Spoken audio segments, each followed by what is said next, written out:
Hello, everyone, and welcome to episode 14 of High Scores and High Spots, your podcasting home for all things professional wrestling and video games. I am Ryan, and with me is my older brother, the one, the only, Nathan.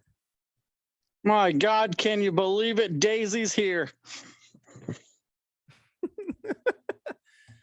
We have got a lot of stuff to talk about today. We are going to be fantasy booking some wrestling today. We're going to be doing some Bray Wyatt. We're also going to be talking history of gaming once again with a, it's a handheld that, we'll talk about it. We're also going to be talking Raw and NXT as long with all the video game news. Nathan, what do you want to start with today? Let's start with some video games. I got some stuff I want to talk about. All right. First off, we'll start with what I just led off with, Ryan, and Mario Strikers got an update. We got a new desert-looking field to play on, or pitch, as it is in the soccer world. We also got Daisy, finally. Everybody's been clamoring for Daisy, and then there was one other character. I can't remember what the other character was. Just a second. Shy Guy. Oh, who gives a fuck about that? You're all excited, and then you're like, oh, fuck. Yeah, why'd they wait to put a Shy Guy character in is beyond me. Where's, I don't know. I guess that they got all the big ones, I guess. So anyway, Daisy's there. All the Daisy lovers can stop, bitching and moaning now. Our brother is one of them. And let's see. Yeah. So this game, yay, they put those in. Woo! But they really need to fix the fact that you can't play 4-on-4 online. I mean, that's the whole point of the fucking game. It's Battle League. I mean, until they fix that, I mean, I'll play it with you guys, but I ain't playing it by myself. Yeah, I fairly rarely play that game by myself. Yeah, because there's no point. I mean, I'll play it if we got a bunch of people over and we can have 4-on-4 locally. Yeah, sure. Or 2-on-2 if I'm playing with just you guys. But 2-on-2 online is just... Yeah, it's boring. Even if it's me and you teaming up, you got these two dumbass computer players that don't do what you want them to do. And you have to keep switching, and you don't know who switches to the character and it gets confusing. Yeah, yeah. Yeah, they really need to fix that 4-on-4 thing. That's the whole point of the thing. It's called Battle League. That's your main mode in the game that they want you to play, and it's like, Yeah, I mean, that's what the whole point of the game is, and then they kind of screwed it up. So yeah, so they need to, until they fix that, I don't give a damn about Daisy and Shy Guy and some desert pitch. Let's move on here, Ryan. Let's talk about Yakuza, Ryan. Yakuza. That's a series I haven't got into. Maybe I need to try. What, have you played any Yakuza games? No, I've not. You're like 20 games deep now, so good luck getting into that series. Yeah. Because there's the main series, which is 7, and then they also have there's like spin-off games as well. Do they play? They're made by Sega, which is cool. But do they play like Grand Theft Auto, or do they play more like Mafia? I think how do they play? I think it's a mix. I think it's kind of like Grand Theft Auto mixed with like Dynasty Warriors, where there's a whole bunch of people on screen, but it's free roam in a city. So you should get into it. I think one of them, 6 or 7, one of the games has a bunch of New Japan people in it. Like Okada and Tanahashi and people are in that game. So that's crazy. But anyway, the reason we're talking about Yakuza is an MMA fighter in Japan got to tour the Sega studios and the other studios, whoever makes Yakuza. I don't know who the other studio is. Yeah. And they were showing them around the workplace and stuff. Well, while they're showing them around the workplace, Ryan, there's a little screen that gets on the video some Yakuza characters. Yeah. And they're talking and they're showing it, and it's something that's not been in any game. So we may have just seen Yakuza 8, a little piece of it there. So I don't know. That might be coming pretty soon. Yakuza 8. It looks fantastic, whatever it is. I mean, so far, seeing the video and the pictures, I almost didn't tell it was a video game at first. Yeah. I was like, oh, and then yeah. But yeah, so Yakuza 8 could be coming at some point. We're not 100% sure. Because there's also the Yakuza Like a Dragon. So it could be like a sequel to that game. Like I said, there's spin-offs of Yakuza. So it could be a spin-off series. We're not sure if it's going to be a next mainline Yakuza game or if it's going to be a sequel to it or a new like spin-off. Right. But we can pretty much, I guess, assume that there is going to be another Yakuza game. I would say relatively soon, because it looked like they were pretty. I mean, from the screenshots we saw, it looked pretty well developed. Yeah. Ryan, there's just this thing that's happened in the world of video games that I cannot explain, and it's gone a step further now, and I don't understand it, Ryan. I don't understand it at all. And that is games that are not fully made, yet people love them. They get highly rated, but they're not full games, and they've never been fully made games, and I don't know if they ever will be. And the one that we're going to talk about right now is the game Grounded, which is like Honey, I Shrunk the Kids or whatever, This game has been in development in beta for fucking years. That's what I'm saying. And people act like it's like a really great game, and I'm like, but it's not even out. It's not even a real game. And they're taking it a step further, Ryan. Now they're saying that there's an animated series going to be made off of this game. Yes, I did see that. I did see that. And I was like, so you're telling me we're getting an animated series adaptation for a game that has been in development for years? Yeah. I mean, it first was talked about like in 2020. July of 2020. So exactly 2 years ago, this game was first like early access. It has been in early access for 2 years. It's finally getting a full release in 2 months, yet it's getting a fucking video game or a TV show.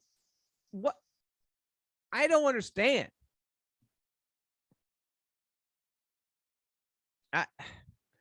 I don't get it. I really don't get it. What is this game even? Is it like you get shrunk and you just have to survive? Is that what was it? Was it? I don't even know what the game is. Yeah, I have no idea. I don't know. Because they call it a survival game, so I'm assuming you get shrunk and you just have to try to survive.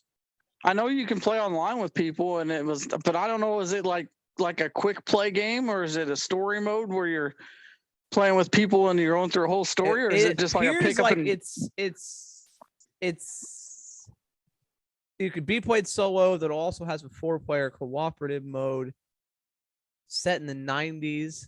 I don't know. I assume it's somewhat, because it says you have to eat or you die due to starvation or dehydration. So I assume it's kind of like Minecraft in a way, where it's a survival game.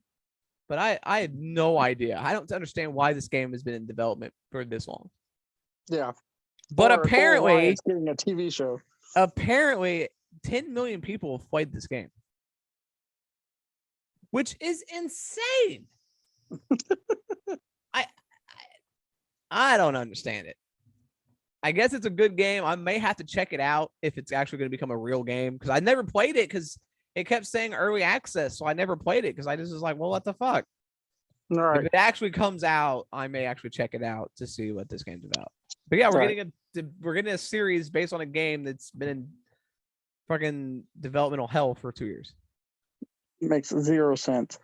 Ryan, so we have a game coming out to all the other platforms that has not been out yet, Ryan, and that is No More Heroes 3. which is a big Nintendo release because it was only on the Switch, but it played like crap on the Switch. It had a lot of slowdown, and there's this open world traversal thing that you do, and it runs at like 30 frames a second. It's not pretty. So hopefully on these other systems, it's going to run a lot better and do a little better. Maybe I'll pick it up. I saw how bad it was on the Switch, so I did not pick it up on the Switch. I haven't played any No More Heroes games. They're beat 'em up like hack and slash games, and they're kind of arcadey, but they got I don't know. You got it. The main guy's name, Ryan, is Touchdown. So I mean, can't go wrong with that, right? Like Tommy Touchdown or something, or Touchdown, something like that. Anyway, I just figured I'd throw that out. I don't know. Are you a No More Heroes fan, Ryan? I'm gonna be honest. I had not heard much about this game at all. You were talking about No More Heroes, and I was literally just looking it up because I have never heard of this franchise at all. It was on the Wii. That would probably be why I've never heard of it. Yeah, I've never heard of this. Let's see here. It's Travis Ryan, Touchdown, by the way. Travis Touchdown. My Travis, yes. Travis Touchdown. Not Tommy. My bad. Also, Ryan, Xbox is getting gonna have Discord now. Yeah, so you can actually talk to PC players. So you can make a group, so you can actually play games with PC players, be in a group, so you don't have to, do it through Discord on like a laptop. 3 years too late, but it's very too. This is a Nintendo move here. I guess it's better late than never, but Jesus Christ. The way you do it is you open the Xbox guide, go to parties in chat, and click try Discord voice on Xbox. From there, you'll have to scan a QR code, which will take you to the Discord and Xbox apps. Set up a two-way link between your Discord and Xbox accounts. If you've done this before, you'll have to relink it because that sucks. And then a new option to join on Xbox will appear on the Discord mobile app. You'll also need to download the Xbox app to transfer your voice chat from Discord to your specific Xbox console. Once the transfer has occurred, you can hop into a voice channel to hang with friends. Did you get all that? Because that seemed complicated. Yeah, I didn't say it was easy. Why the fuck does that have to be so hard? What the hell? I just said you could do it. I didn't say it was easy. Man. Yeah, that's a pain in the ass. That's a big ass Nintendo move right there. Let me tell you. But I mean, I get it because if you're playing, because there's mobile, PC, other, cross-platform with PlayStation, Nintendo. So it's about time that Discord comes to Xbox and you're able to hook up with people on any other console or system and be able to talk to them. Besides using a computer or whatever, or your phone. So that's nice. But I don't understand why it took till 2020 for this to happen when it should have happened, 5 years ago. Yeah. All right, Ryan. We got any other news you want to talk about? Well, there is a leak for the Last of Us remake that's coming out later this year. How can you have a leak for a remake? It's a footage leak. Isn't it the same game? Yeah. Well, there was people speculating that The Last of Us Part 1 remake would adopt The Last of Us Part 2's movements and shooting mechanics. And according to the leaker, he said that it's the same game, it just looks better. Yeah. Said it plays no gameplay improvements. That it plays exactly the same, it just looks better. So take that for what it is. It is, it's not a proven thing, but it looks great. Footage has been shown and it looks amazing, but everyone's talking spoiler alert. I mean, this game came out in 2013. If you don't know what happened in the game. But yeah, I don't know. We'll see, I guess. I mean, if it looks better, people will probably play it anyway. But it's going to run at 40 frames per second, 4K. all that stuff. So it's going to look better, but as far as gameplay improvements, apparently it is the exact same game. Right. Which is, I don't know. I never played The Last of Us. I don't know how the first one played. I know they improved it with the second one, so I don't know if that's a good thing or not. I don't know. I never really played Last of Us, so I'm not 100% sure of if that's a good thing. Of it, the gameplay didn't. Apparently, it's not a good thing. Or everybody wanted it to change, but yeah. More leaks. Seems like Last of Us get leaked more than any other console or any other system or any other game. Like, how do they keep getting leaks? That and Pokemon, let me tell you. Like, what the heck? Which we did have some Pokemon leaks again for the new Pokemon games coming out. And apparently in these leaks, if they're true, they are open world where you can go to any gym you want in any order you want. But Ryan, they kept the difficulty the same. Like, if you go to a gym, you can go to any gym you want, but technically you still should probably play them in a certain order. Because apparently if you go to this one gym, it's like, would it be the 8th gym or whatever? There's usually 8, right? So it'd be like the 8th one, so it'd be the hardest one. So you'd go in there with and get your ass handed to you. So you could do it, but you'll get your butt kicked. So you probably should still play it in a certain order. Huh. So that's according to the leak. We don't know if that's true or not. All right, Ryan, you want to talk about some Atari Lynx? We're gonna go through some gaming history here. Yeah, let's go into the history of gaming with a handheld that a lot of people may not have even know about. It was not highly bought. No. Okay, so at all. This is the Atari Lynx. First came out in 1989. Yeah, Atari Lynx 89 lasted 6 years. Yeah, not too shabby. Atari Lynx, Ryan, it had a leg up on the Game Boy, Ryan. It had a backlit screen. Ooh. The Game Boy did not. It also had color. The Game Boy did not. So that's, hey, you can knock on Atari for a lot of things, but hey, they did that. The introductory price was $189 or $180. Yeah, $180. Yeah.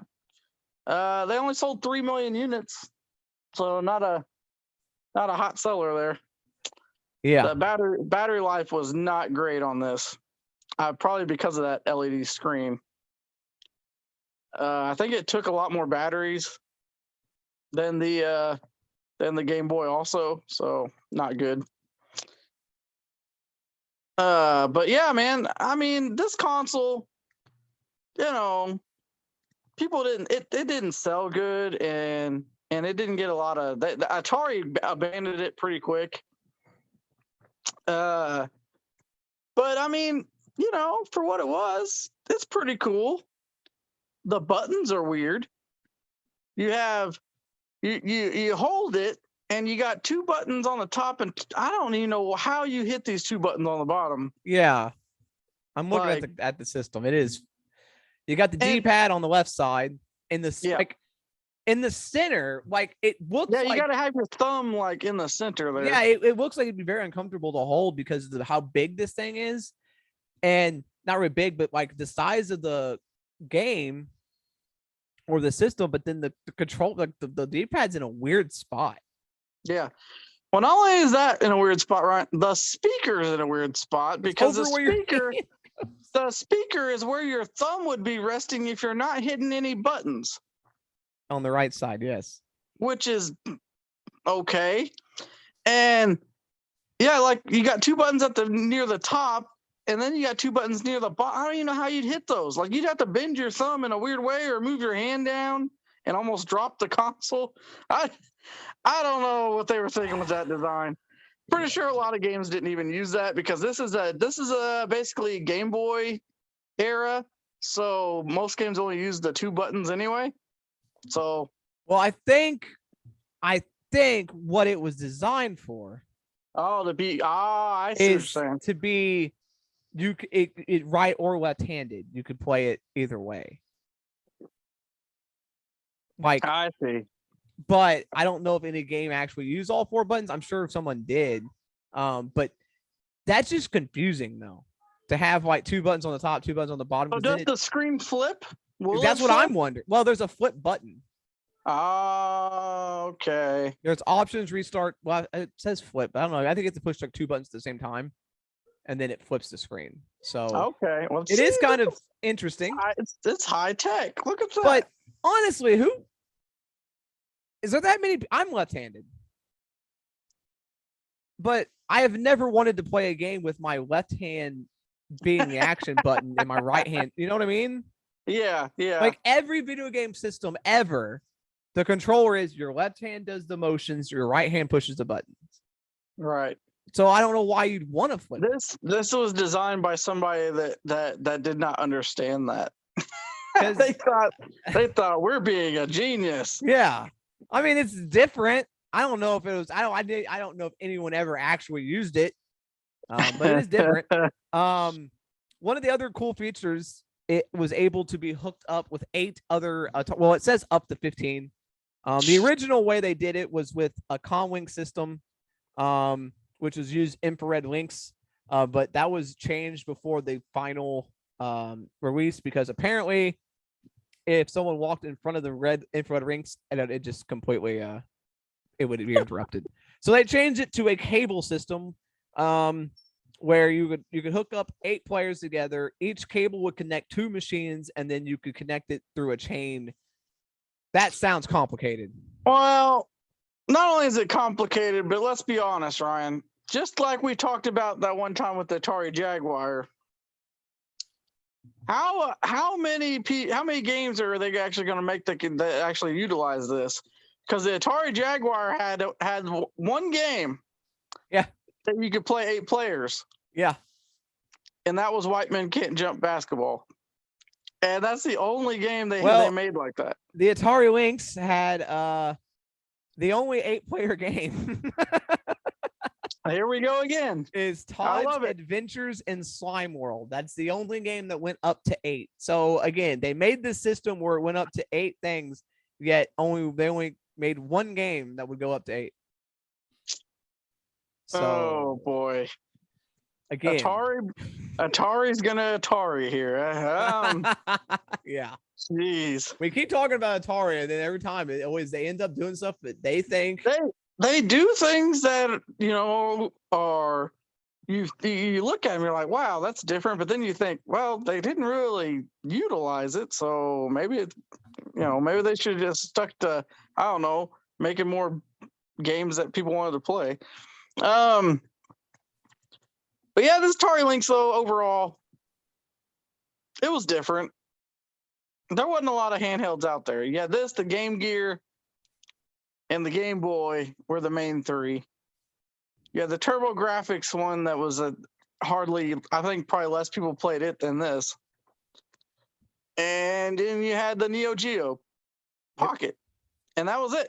So good on Atari to try to do it, try to get this out here. This and the Jaguar went hand in hand. They came out around the same time. They were really trying to make Atari something. They didn't have any games, Ryan. They didn't have the games. I'm looking at the list of games. It is a very small list. They only had 76 total games in North America. Yeah. And looking at the list, yeah, not a lot that I would be excited to play. Yeah, and one other really interesting thing about this Atari Lynx, Ryan. It's probably the first console, Ryan, get this, that didn't release, but this was one of the first consoles to have a special edition console. Okay. They were going to release a console, Ryan, sponsored by Marlboro, the cigarette company. Yeah, of course they were. They're going to make a handheld video game console for kids. Yep, of course. For the Marlboro cigarette company.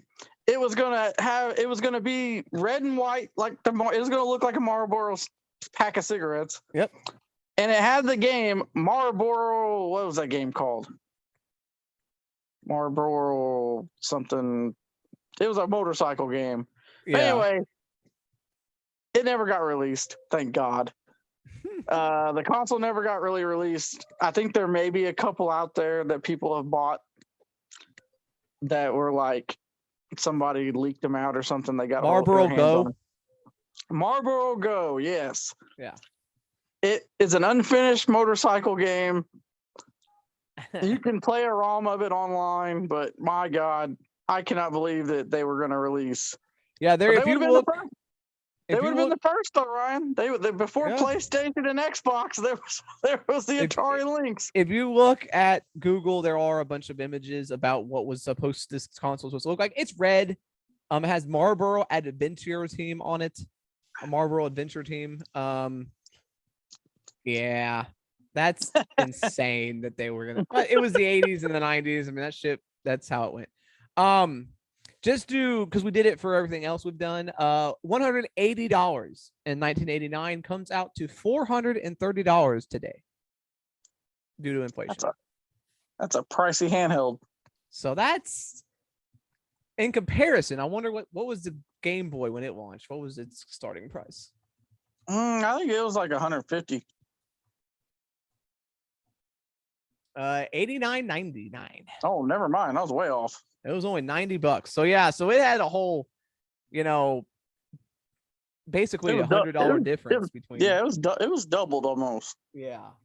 So I mean, it was better according to the because it was color and had the light. So yeah, it was color and backlit. I mean, it's a nice system for that. The only thing that I would knock, if you only use the two buttons, they are up at the top, so it's like hitting your X and Y the whole time, which I kind of did on some games. The only problem, Ryan, is that fucking speaker's right in your hand. That just seems, that seems like you wouldn't be able to hear it very well when you're playing a game super into it.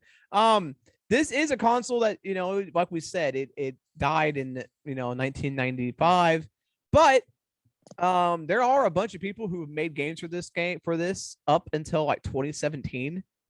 2018. This and the Jaguar have been the retro community have kept these systems alive, let me tell you. Yes. So, I'm not sure why, but they have. Yeah, you can buy a whole bunch of unlicensed games on the Atari. There's 50 games that have been made since 2004 or 2000. Like the early 2000s, late 1990s, people have been making games for this.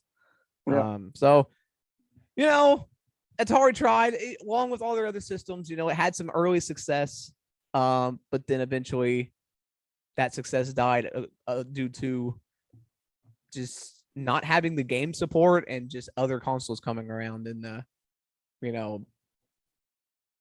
taking over, basically. Yeah. I think it was the price, Nintendo, their price was way better and people were like, fuck it, I don't need it. And you had Mario and stuff like that on the Game Boy. So, but I wonder how they're going for these days. They're over $200. Yeah, I figured that just based on they didn't sell that many units, so about 3 million. That's not a lot for So they said they sold very early on. They sold 9% of its 50,000 units. So like they were really successful at launch, but then it ended up only selling 3 million total. So that tells you like it was off to a rocking start, and then ended up dying. So all right, Ryan, let's transition to the wrestling world. Wrestling. 2 shows to talk about before we get to anything else. We got Raw and NXT. 2 very different shows. Yeah, I was about to say the same thing. 2 vastly different shows. One was kind of exciting. The other one was Monday Night Raw. I feel like they just copy and paste from one week to the other. Man, this show. So Monday Night Raw started off with Titus O'Neil for whatever reason. Oh, goddamn, this was cringy. Oh, it was cringy. He just went on and basically said that WWE is a safe place. This Ugh. had to be because of the Vince McMahon stuff, right? Oh, it totally was. And it not only was it about the Vince McMahon stuff or because of it, it was probably Vince McMahon who made him go out there and do it. Vince McMahon wrote this promo. Yeah. There's no way Vince did not write this promo. And I guarantee the only reason he did it was because he can't go out there himself. Yeah, Vince couldn't say it, so he said the global ambassador. Basically, he talked about, you'll never hear us talk about politics or religion or any other subject matter that's decisive. He says, regardless of race, economic status, or nationality, this is a place where people deserve to have a safe haven. And basically, we want to make sure you have a good time. So we're going to put on a shitty television show. Yeah. Anyway, that was the weirdest start to a show I've ever seen in my life. I was like, where's he? Like, it's like just Titus O'Neil out of nowhere. And then I know. Where's he even been? And then he's just talking about how this is a safe spot, blah, blah, blah. Anyway, so then we transition to a video package about what's been happening in the Raw women's title scene. Becky comes out to talk, basically talks about the little engine that could, because that's a timely reference. Yeah. She then called herself the Big Time Bex Express. God, I hope that doesn't stick. And then she just basically said she is taking that title at SummerSlam, regardless of who wins the night. Bianca Belair comes out, and they just go back, and Belair talks about how this is going to be her comeback story. It's not Becky's comeback story. It's her comeback story based on what happened last year at SummerSlam. Carmella comes out, basically says, Belair, you're overlooking me. I'm a badass with a great ass. I mean, whatever. She said, I beat you last week. And then she said, in the congress, everybody got confused. She said, basically, if I win, if you get counted out, I'm the champion. And everyone was confused about that. But yeah, it's basically, if Bianca Belair gets counted out, she loses the championship, which is kind of shitty for like Adam Pearce to make that if he was the one that made it. That's kind of like, Well, he's been kind of a heel lately sometimes. Yeah. And then he's a face some other times. So I don't know. But basically, the announcers didn't know what was happening. Then Lynch knocked Belair down and like beat her up. And then we went to go to commercial. We come back, and the referee is asking Belair if she wants to go. She wants to go. We had this match. It is Carmella and Bianca. We've seen this match enough times now. There was a spot where Carmella almost won by count out. Belair made it back into 9. And then out of nowhere, this match ended very quickly. Carmella like slapped Bianca, and Bianca just gets up, hits her with the KOD, and wins. Yeah, it was real. Why do we have this? Haven't she beat her like 3 times? Why are we still having this match? Yeah, she keeps beating her, and she's beat her on pay-per-view. She's beat her like on Raw a bunch of times. It's just, yeah, it was, yeah. And then Becky gets in the ring with the title and drops the belt at Bianca or Belair's feet. So there you go. Then the KO show is back. Kevin Owens is back. He brings out his guest Riddle. I have no idea why they started talking about Mountain Dew, but they did. Maybe it was sponsored. It's so weird. They start talking about his Wyatt and Ezekiel and all this shit. And then Owens basically offers to team up with Riddle. He said, RK Bro was good, but Bro KO could be great. And then Riddle basically says that, I don't trust you, you blah, blah, blah. You're the biggest liar I know. And then Orton basically says Orton's the biggest snake in the company and you trusted him, blah, blah, blah. Then Rollins comes out and Owens says he had nothing to do with it, and Rollins from behind hits the stomp on Riddle. And yeah. So I don't know what KO, if he was a heel or face there. I'm not 100% sure what happened. Yeah. But basically, he offered to be in Riddle's corner against Seth Rollins at SummerSlam, and Riddle turned him down. So yeah, so I had no idea. They didn't really explain if maybe him and Rollins are friends again or not. I don't know. Rey Mysterio versus Damian Priest. They talk before the match. Priest and Finn Balor basically offer Dominic a spot again. They basically say, look, Ray's holding you back. And then they have this match, decent match. Damian ends up winning with the Razor's Edge, and then they're gonna hit him with the concerto. And then they basically say, if you want this to stop, Dominic, join us. Dominic says he'd join them, but then they laughed and said it doesn't work that way, and then they beat him up too.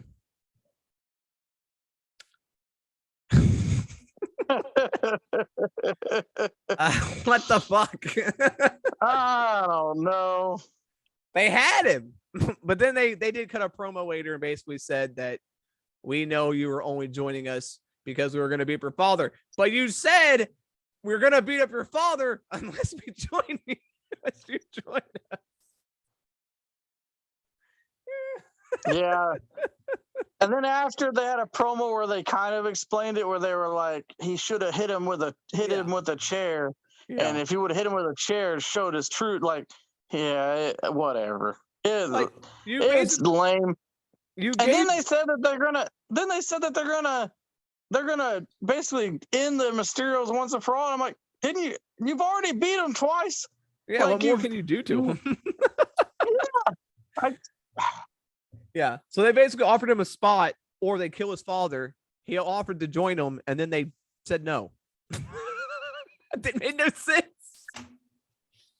Seth Rollins and Ezekiel had a match. And it was, these, again, copy and paste. What did we do last week? Let's just do it again. Because these two wrestled twice now, 3 times now. Rollins won with the stop. Omos and Angelo Dawkins. It was an Omos match. What can you say? Yeah. Dawkins won by DQ because the referee saw MVP trip him. Apparently, that's all it takes for a DQ now is a trip, and it's a disqualification. And then they start arguing. So we're gonna have a tag team match, playa. MVP and Omos versus the Street Profits. MVP is wrestling in a suit, which is just awesome. Basically, they tried to isolate MVP. Almost gets hit with a frog splash by Ford, but he kicked out at 1. But then the Usos show up, and so it's a disqualification again. So 2 DQs in a row. 2. Yeah. Like, I'm okay with maybe 1, but 2? Jesus Christ. And then the Usos, MVP, and almost just like aren't okay. Like, almost and MVP are not upset that they just got their match got cost to win. Yeah, really. Sarah Schreiber's backstage. Veer Mahan walks up, says boo, and walks away. Not sure what that was about. Then the Miz basically says, he's gonna have Logan Paul on his show, and that's that. What's up with Veer? I don't know. Like, he hasn't been on TV in like 3 weeks after he destroyed the Mysterios and all that shit. Yep. Like, what the hell? And then he shows up and goes boo, and then leaves. Okay. Theory. The main event was Logan Paul, Ryan. Theory versus AJ Styles. Theory cut a promo before this, saying the same stuff he says all the time. Yeah. He's gonna win the match. He's gonna win. Theory and AJ Styles have a pretty good match. AJ can wrestle with anybody though, so it's not really a bad thing. But hey, we don't have a very good finish in this one either. They're on the outside. Ziggler was outside as well watching this match. Ziggler hit Theory with a super kick, and then it's a count out. So now we've had 2 disqualifications and a count out on this show. Really makes you want to watch it, let me tell you. We're really building the SummerSlam with all this shit. Yeah, and then Theory comes back in, AJ hit him with a Styles Clash, and then Ziggler just kind of walked away. Still not saying anything. Still not know why he's doing this. Still no explanation. But it. Nope. They're really making me, want to see Theory cash in. Just saying. You're right. They're making him the biggest fucking loser in the company, and then they're going to try to have him cash in. Why would anyone care? I don't understand the thought process in this booking. They do it all the time. Yeah. Alexa Bliss, Asuka, and Dana Brooke versus Doudrop, Tamina Snuka, and Nikki ASH. This was like Vince was like, "Oh yeah, we got these 6 women. Throw them out there." So during this match, Reggie came out. I haven't seen him in about 8 weeks. Yeah. He yells at Dana. Akira Tozawa rolls up Dana from behind to win the title. Tozawa rushes to celebrate. Nikki rolls him up to win the title. Bliss drops Nikki with the DDT to win the title. Drew pins Bliss to win the title. Tamina super kicks her to win the title. Then Brooke pins Tamina to regain the title. And then Asuka just made Nikki tap out. All that happened in the middle of this match, by the way. No disqualifications, no countouts. Referee just let it all go. What the fuck? Yeah. There's no rhyme or reason behind these referees. No, yeah. Then the Mysterios are backstage. They cut a promo. Dominic says, Dominic says, if you really thought I was going to join you, he may have failed their test, but at the end of the day, Dominic says he's lived up to Mysterio name. Doubtful. The Judgment Day doesn't know a thing about the Mysterios. And then basically, at Madison Square Garden, they're going to cap all that celebration by showing the Judgment Day what it means to be a Mysterio. By getting your ass kicked every week? Is that what it means to be a Mysterio? Because that's all you've done in this year, essentially. Is lose. When they won all the time, all they did was cheat. Yeah. I mean, so basically to be a Mysterio, it means you're a good guy, but you act like a bad guy. And then if you can't cheat, you lose. Then we had Miz TV with Logan Paul. Logan Paul actually got a big pop, which was fucking insane. WWE fans will cheer for anything. They talk for a while. They basically make the match official. And then they fight. They have a little bit of a fight. Miz then clotheslines, or Paul clotheslines Miz over the top rope. And then Ciampa attacks him. Ciampa's. I never thought I'd say this sentence. Tommaso Ciampa is beating up Logan Paul. And then Miz goes to strike. Paul kicks him away, and then Paul retreats to the ramp. Sarah Schreiber then gets in the ring after this, and basically him and Ciampa at the same time say awesome, which is great. And then they basically announce the match for SummerSlam. What a weird segment. Yeah. Like Paul looked okay, but then at the end he avoided it, but he didn't do much. And he acted like he just won the championship because he didn't get his ass kicked much more. This is the weirdest shit. And why do you have if he's going to be the good guy in this match, why is he retreating? Yeah, I don't know, man. Yeah, he didn't get the better of Miz and Ciampa. He just avoided getting his ass kicked. Okay.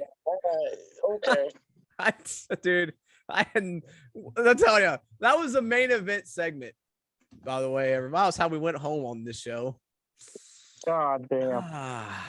To NXT, which was a better show. I'm not gonna lie. We had the main event, the women's battle royal. But we kicked things off with a very good match. JD McDonough versus Cameron Grimes. This was a great match. JD McDonough obviously wins because he is going to fight for the title eventually. But a very good match to kick off the show. We start off with action. Well, they start off with showing Cora Jade turning on Roxanne Perez, but we start off with action. I mean, that's how you start a show off. Doing this bullshit. You just go straight to it. Very good match. Backstage, we hear from Nikita Lyons, who said she's winning the Battle Royal tonight, and she's turning up the heat. Yeah. Then we come back from the commercial break, and Tiffany Stratton is talking about the Battle Royal. She says, "Why do I even have to compete in this thing? I should be number one contender without having to wrestle." Then Cora Jade comes out. Cora Jade says she should have turned on Perez sooner. She says she's been the face of the NXT women's division ever since War Games. She said, I jumped off that cage and I've done all this stuff. And basically, this is what I said why she turned on her. She said that she's angry because at the Great American Bash, they won the NXT women's tag team titles because she won them with her best friend. And then Perez immediately said she was going to cash in her breakout contract. And she called her a selfish bitch. Which is what I figured they were going to do because, it was like, why do you even care? What do you care? She then said it was her that attacked Perez, and she said it was all going to work out because I attacked her and I was going to steal the spotlight. I was going to win the title because Mandy wasn't prepared for me, but then Perez had to come out and stole the spotlight again. Now she says no one's going to stand in my way in the Battle Royal. I'm going to win. Then she said the NXT Women's title is worth nothing and throws the title in the trash can and leaves. What the hell? So I assume this is probably the end of the NXT Women's Tag Team Champions too. Yep, they're just going to get scrapped both these belts. That's great. So now we're going to have 30 women on this show and only one belt for them to go for. Sounds good. Makes sense. Zion Quinn is backstage with Mackenzie Mitchell. He congratulated Jade for turning on Perez. She asked about him interfering in Apollo Crews' match. He says, he couldn't cut it in the big league, so he's back here. And then he talks about him being the X Factor and that it'll be on full display next week. Roderick Strong versus Damon Kemp. The Diamond Mine coming to a head here. This match was going pretty good. And then Tony D'Angelo's on the Tron. And basically him and the Legato and his other dude, two dimes or stacks or whoever the ones left, are beating up the Creed brothers. Kemp was about to leave and run up the ramp. Strong hits him with a knee and wins and then runs up the ramp. So Strong kind of took advantage there. Yeah. Pretty Deadly are getting ready for their match. They are dressed all out in cowboy attire with chaps and cowboy boots and cowboy hats. They come back from the break with Strong down there with the Creed brothers. Kemp comes running up and asks what happened. And then Strong's like, "What took you so long?" Yeah. Strong's like, "They're back here getting attacked and you take your time coming back here." Made me laugh. We then have the NXT UK Tag Team Championship match. Josh Briggs and Brooks Jensen defending against Pretty Deadly. This was a pretty good tag team match. Comes down to the end. They have Wilson tags in. Kit Wilson tags in. They hit a double cross. They both hit a double cross body. Elton Prince slides a tag team championship in. And then he gives one to Briggs to make it look like he was trying to cheat. The referee sees that, takes it away. Then Fallon Henley jumps on the apron to steal the title away from Wilson. And then Briggs and Jensen hit the high-low or whatever, the clothesline chop block combination to win. So they retain the NXT UK Tag Team Championships. We then go backstage to Joe Gacy and Shizm. He basically shows them. They take their hoods off, and it is indeed James Drake and Zach Gibson. They show them before with their beards, and then they transition to them. Now they're both clean shaven. James Drake is now Jagger Reed, and that Gibson is now Rip Fowler. Rip Fowler, he has one white eye and one black eye. I guess he wears contacts now. I don't know. Basically, they say, they've joined him, and then Gacy says they're not going to be the last ones to join. So. Then we had a promo from Wesley basically saying he's going to take out Trick Williams and he's going to go after Grayson Waller next. Braun Breaker comes to the ring and talks about JD McDonough. McDonough shows up on the screen with a dummy, and he starts talking about the shoulder surgeries. I don't know. I guess is Jaden McDonough's gimmick that he's super smart now? Seems that way. Because he was like writing on it. He's like, I know exactly where to attack you to destroy your shoulder, and I'm gonna, it was whatever. They're gonna wrestle at some point. Then we showed what happened on SmackDown with Solo Sikoa and Von Wagner backstage, and Von Wagner beat the shit out of him. So there you go. Yeah. So was Apollo Crews on here? He was not. What the hell? No, they had Zion Quinn, but they did not have Apollo Crews. Oh, I mean, Apollo Crews got that big win last week, and yep. And what are we dropping the whole seeing the future stuff? No, Zion Quinn mentioned that. He mentioned that he thinks he can look into the future and see. So I guess that's still a thing. Then we had the debut of Axiom, who is Sin Cara, essentially. It's Shawn Michaels Sin Cara this time. Yeah, maybe it'll work this time. He is a super smart comic book action figure, apparently. He takes on Dante Chin. He does a bunch of moves. It's A-Kid because he did the exact. I mean, you can't tell it's him but he does the exact same finishing move. So it's literally A-Kid. He does the running kick. I'm like, well, that's A-Kid. I mean, it's, but he wins. Yay. Then Lash Legend cuts a promo saying she's going to win the Battle Royal, but she'll see Alpha Fire in that Battle Royal. Then we had Carmelo Hayes and Trick Williams in the barbershop. They just talk about everything that's been happening this week. Toxic Attraction are backstage. Kinsey Minsel's asking Mandy Rose, who thinks she's going to win? And she says Tatum Paxley. And McKinsey asks why. And Mandy's like, God damn, I don't know. It's the first person I thought of. She's like, I don't know. And then Ivy Nile walks in and says, I'm going to win. And then Kiana James walks in and she says, you're not going to win because brain trumps brawn. And then Alpha Fire walks in and says, I'm just going to burn everything to the ground. Oh, my God. Grimes is backstage walking and a cameraman keeps asking him and he keeps saying, God damn it. This is not what he said. But he's like, I don't want to talk about it. Not now. I just want to go home. Stop talking to me. I just lost. I'm on a losing streak. I don't want to talk about it. Then Joe Gacy shows up and he goes, hey, man, I can help you. And then Grimes walks away, but Joe Gacy is smiling. So maybe he wants Grimes to join his family. But Grimes has already shaved his beard.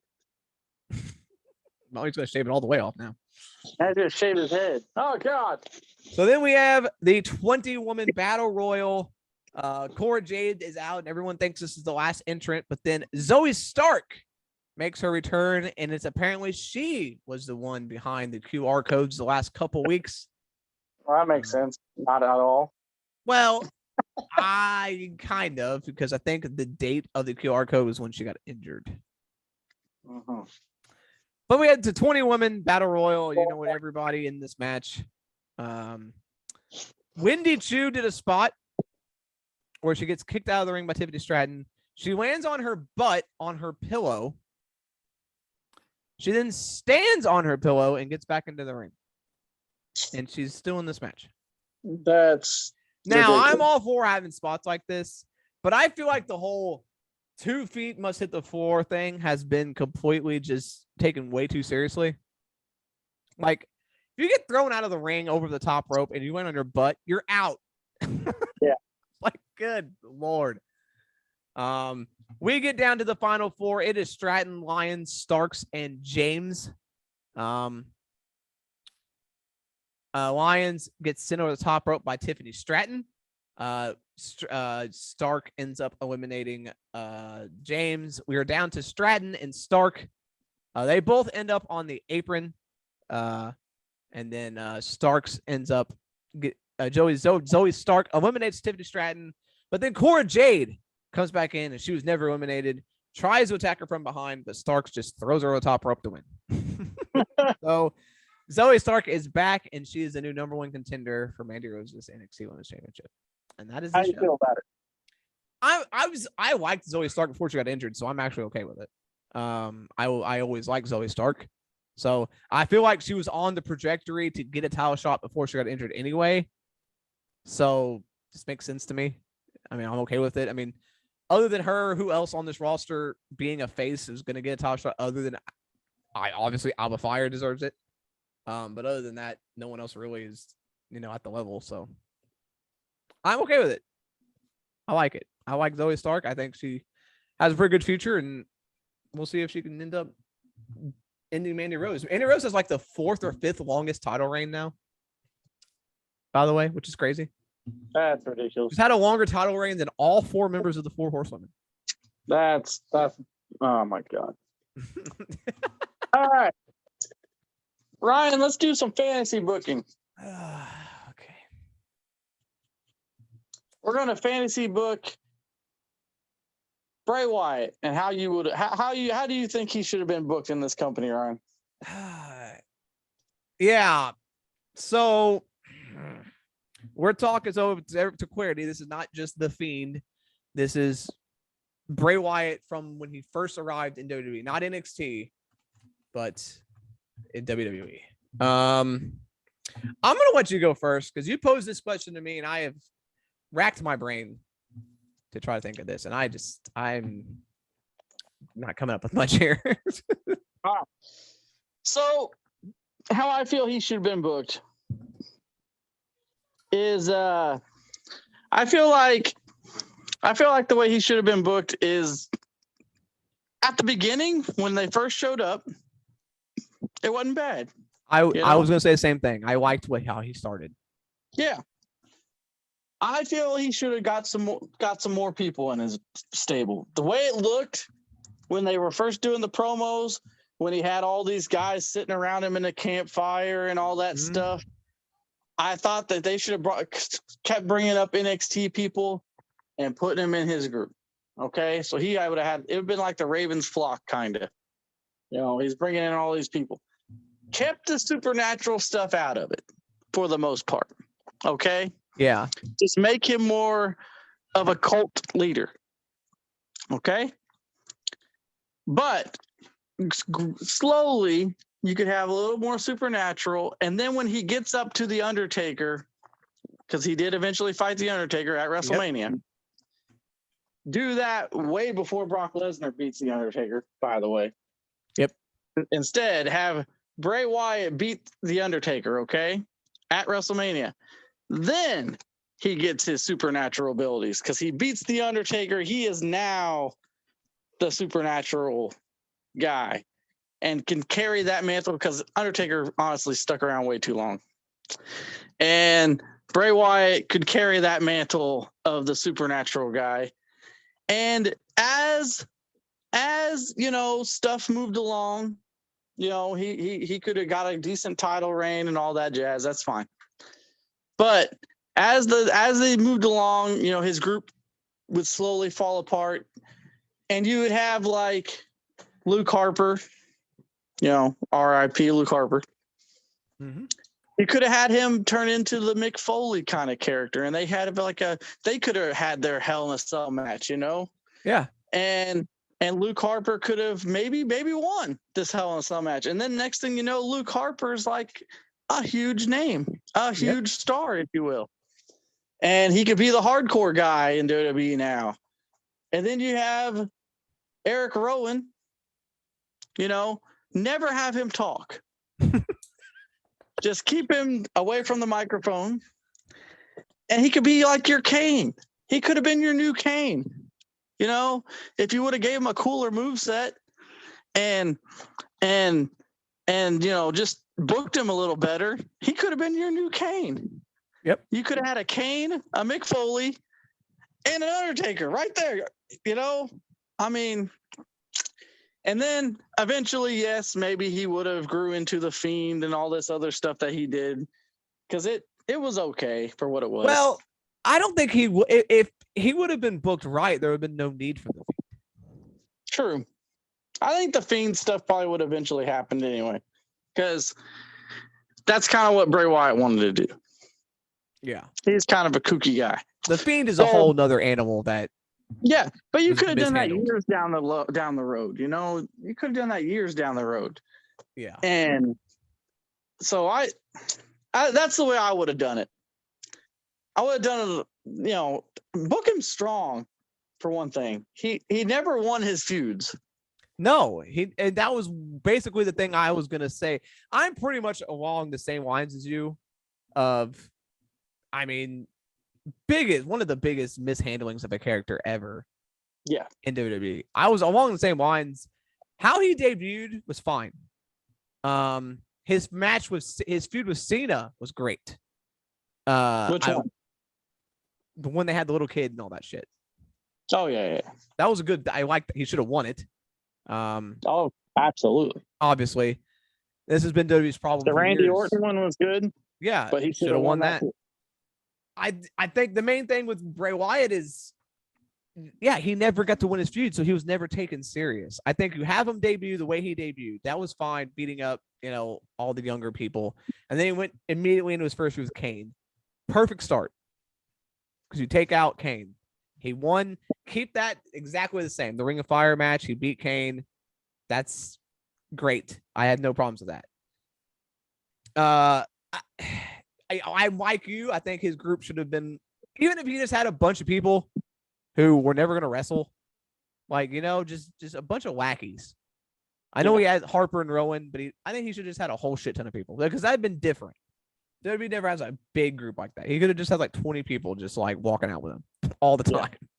But they're not, but not just minions, not just people under hoods.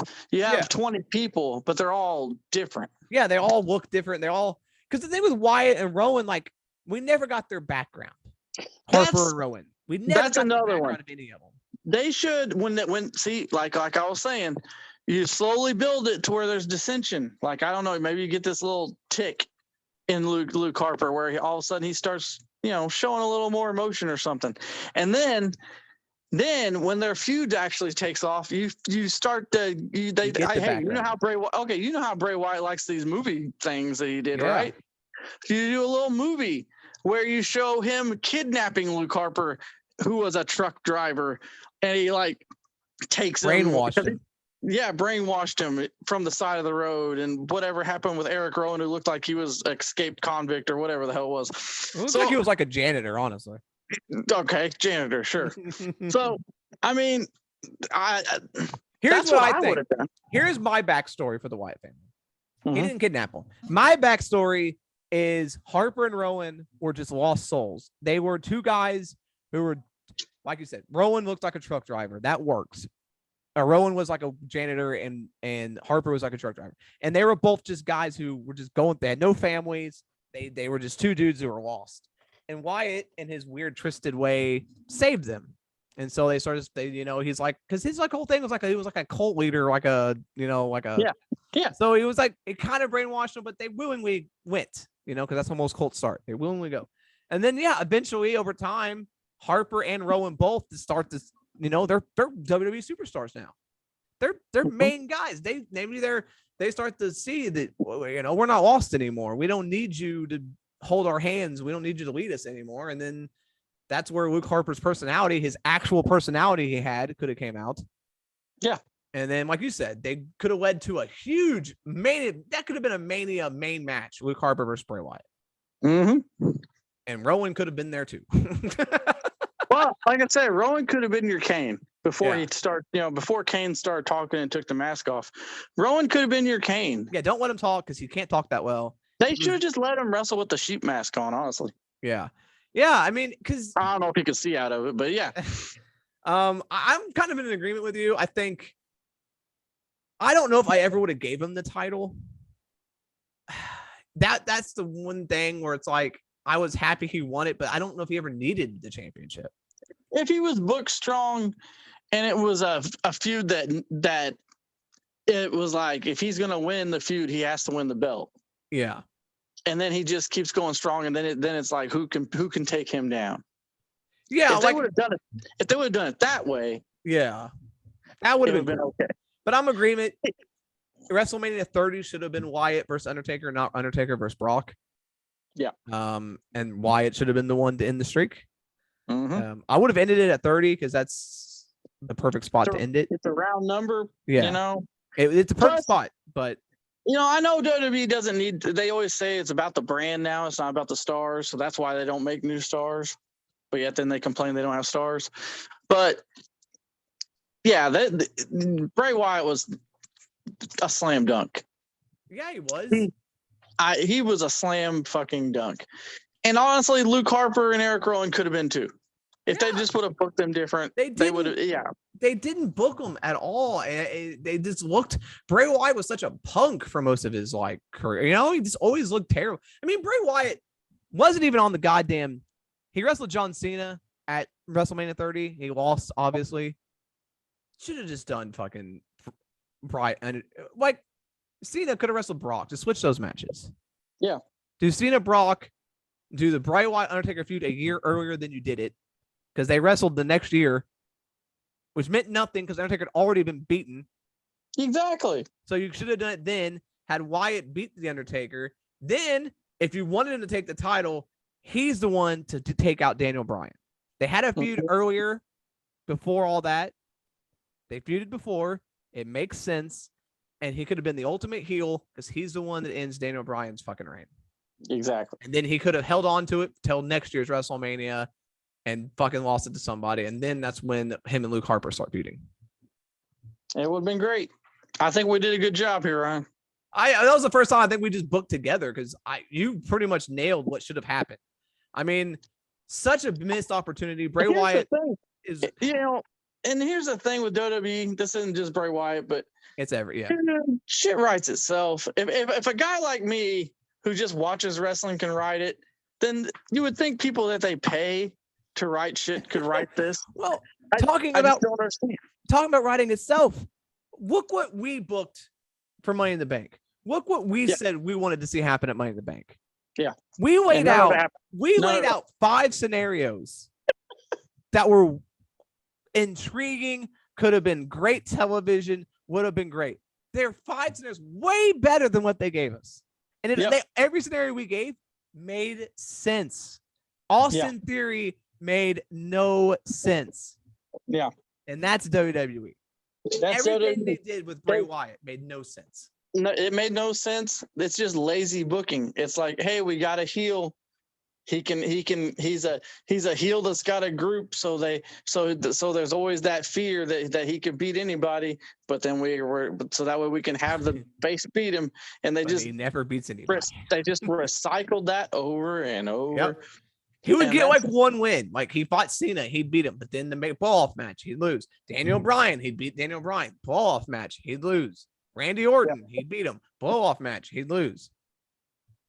Yeah.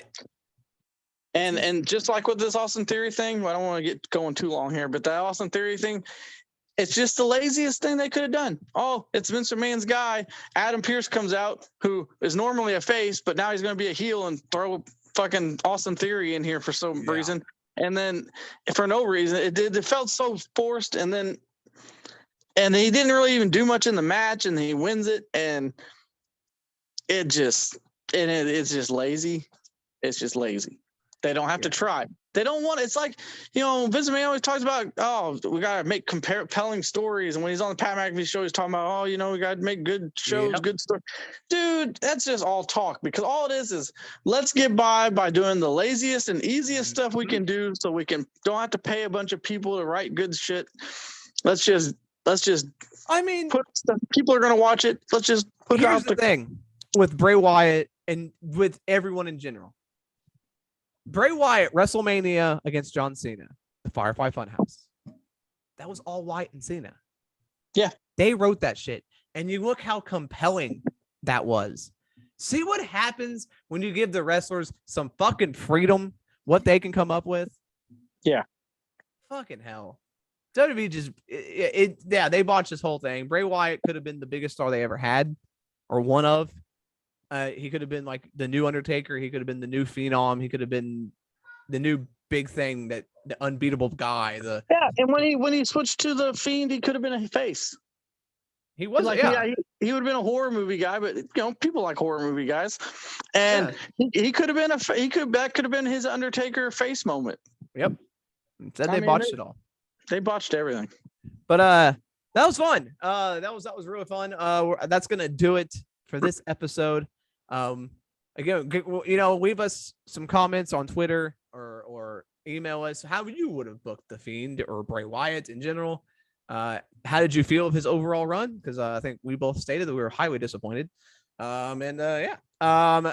If you missed the Tuesday show, go ahead and check that out. We talked a little bit of the G1 and some new game releases and all the news around the world of video games. Coming up on Saturday, we got another episode for you where we'll be discussing Dynamite, Impact, NXT UK, some of the rest of the G1 that started and previewing the G1, as well as some video game news as well.